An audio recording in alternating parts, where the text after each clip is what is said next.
Olá pessoal, tudo bem? Meu nome é Elias Jabur e vamos a mais um episódio de Meia Noite de Pequim, bora lá?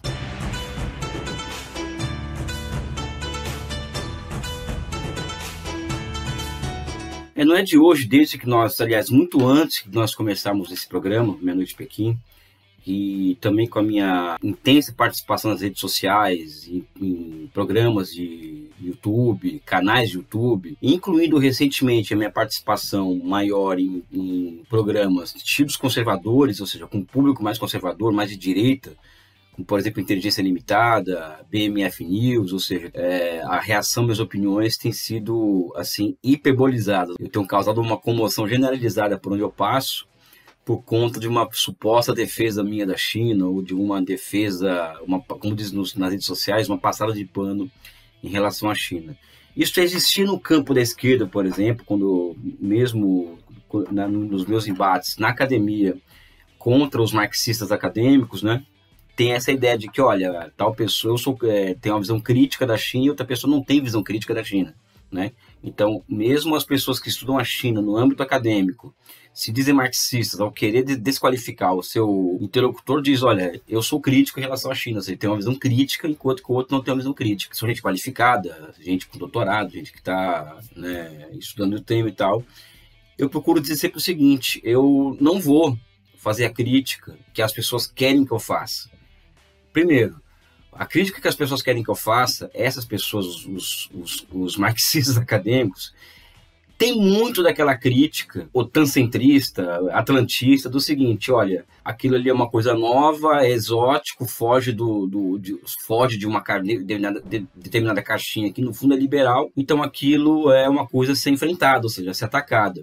E isso significa que a China, ela significa o exótico, o estranho, o perigoso. E o mais interessante é que essas mesmas pessoas, muitas delas, né, elas passaram muito tempo na China, elas passaram tempos depois em outros países da Europa, elas viajam o mundo, são pessoas estudadas e tal, e elas preferem colocar no seu alvo na China, ou seja, é uma questão que não é de marxismo crítico ou de ser crítico à China. É evidente que todas as realidades do mundo têm as suas contradições e a China não é diferente.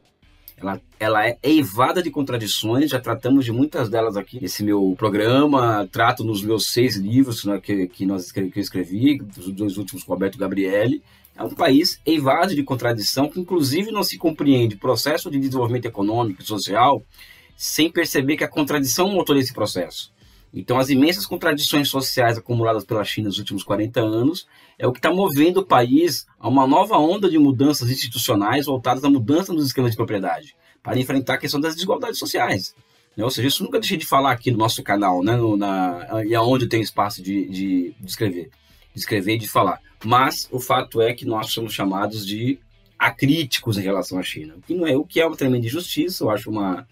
Eu acho até uma forma de desqualificar o interlocutor, mas a crítica que se espera, por exemplo, de mim, as pessoas não vão ter. Tem aquela crítica, por exemplo, dos marxistas acadêmicos também, de que como que um cara pode defender se a China é socialista, se a China não tem nenhum estado de bem-estar social. Eu falo o seguinte, olha, o socialismo não é um checklist, né?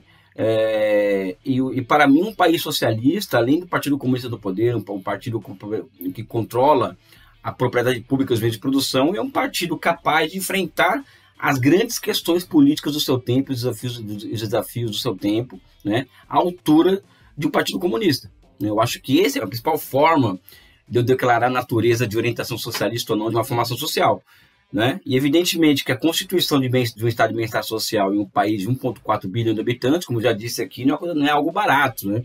Isso demanda pré-condições que não são fáceis de se criar, como imenso valor de troca, gerador de excedente, capazes de financiar esse setor improdutivo da economia, né? Que é o setor de educação, saúde, enfim, essa parafernália, no bom sentido da palavra, para o crescimento espiritual das pessoas. Então, tem todas essas questões que envolvem as críticas à China, que são as críticas que fazem as pessoas se manterem em evidência na universidade e mesmo fora dela, na grande imprensa, que eu não vou fazer.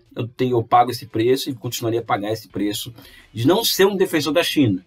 mas não fazer a crítica que as pessoas querem que eu faça da China, para que eu me mantenha em evidência, consiga bolsas de estudo, em esquemas de financiadores estrangeiros, etc. Né? E existe também aqui a crítica mais vulgar de todas, o do passador de pano. Né? Então a China, o Elias, ele passa pano para a questão do Tibete, ou seja, eu não trago um dado sobre o Tibete, por exemplo, que não seja historicamente comprovado. Ou seja, o Dalai Lama ele era a principal figura de uma teocracia escravista, ou seja, que é registrado nos anais da história as formas com as quais a população tibetana era tratada pelos monges budistas antes da liberação do país em 59.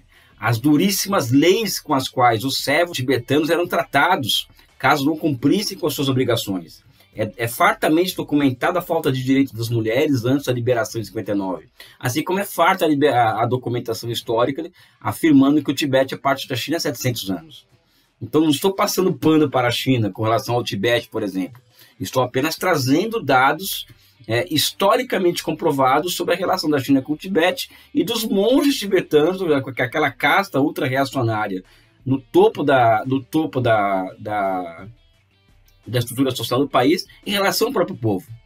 Né? As imagens aliás, tem um vídeo sobre o Tibete aqui que nós trazemos imagens de pessoas com braços mutilados, sem dedos, por conta dos castigos em relação à falta de cumprimento de obrigações para com os monges.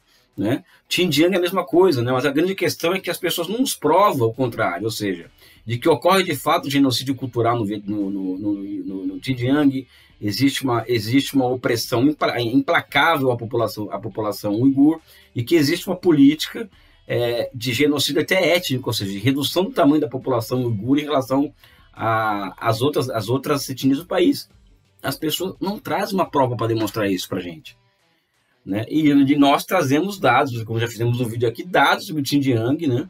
Que comprovam o contrário, ou seja, o Xinjiang tem mais mesquitas por 100 mil habitantes que a Arábia Saudita, né?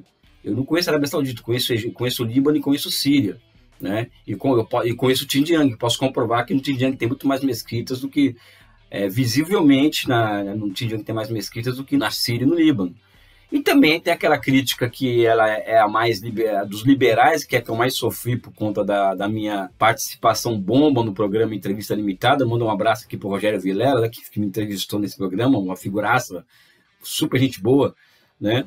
De que eu passo pano para a ditadura, até aí, eu não vou entrar essa questão de ditadura e democracia, eu já falei muitas vezes aqui, eu acho que é uma não discussão, tá? Eu me nego a discutir as coisas desses termos, eu acho que existe, nós temos que analisar, entrar dentro do objeto, analisar as suas regularidades históricas para depois tirarmos um juízo sobre aquilo e não reduzir um país com uma civilização de 5 mil anos, um estado de 2 mil anos de ditadura e democracia. Eu acho isso muito pobre, para o meu léxico é muito pobre. Ainda mais um estado que tem um aparelho político chinês, né, como o da China, que é altamente sofisticado, altamente de altíssimo nível, né, que remonta a mais de 2 mil anos de burocracia confuciana.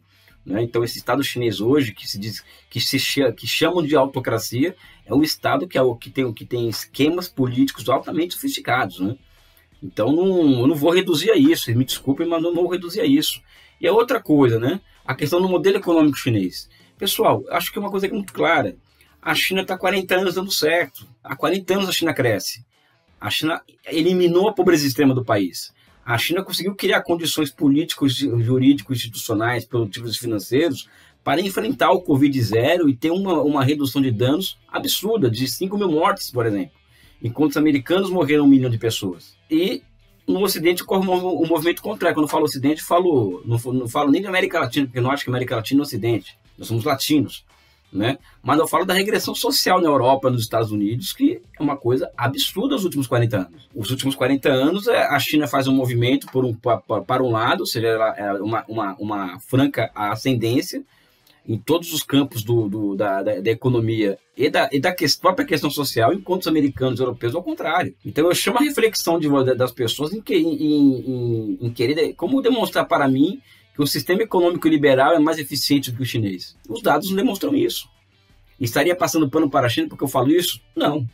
Muito pelo contrário, estaria apenas evidenciando algo que a empiria demonstra, ou seja, que os fatos demonstram. O sistema econômico chinês ele é superior ao ocidental. Né? E acho que, para terminar, que nós teríamos muito mais humildade é uma demonstração de humildade em agir como os jesuítas, em buscar um adornamento com os chineses, em buscar ensinar muitas coisas aos chineses, porque eles precisam da nossa cultura, eles mesmos assumem isso, o processo de reforma e abertura é um pouco assumir isso daí, da mesma forma que nós precisamos entender por que aqueles caras dão certo, né? Ou seja, porque eu acho que a chave do futuro da humanidade passa por aquela experiência, passa pelo sucesso daquela experiência, passa pelos problemas daquela experiência. Eu não acredito que uma postura crítica pela crítica vai resolver alguma coisa, né? Nós temos que ser críticos enquanto percepção da contradição enquanto motor do processo, e não a contradição como algo absurdo ou algo horrível e que não tem nada a ver com o próprio processo, né? Eu fico por aqui, né? É o tipo do vídeo que eu não gostaria de fazer, mas nós estamos aqui para fazer esse tipo de coisa também, né? Um forte abraço e um beijo no coração de vocês.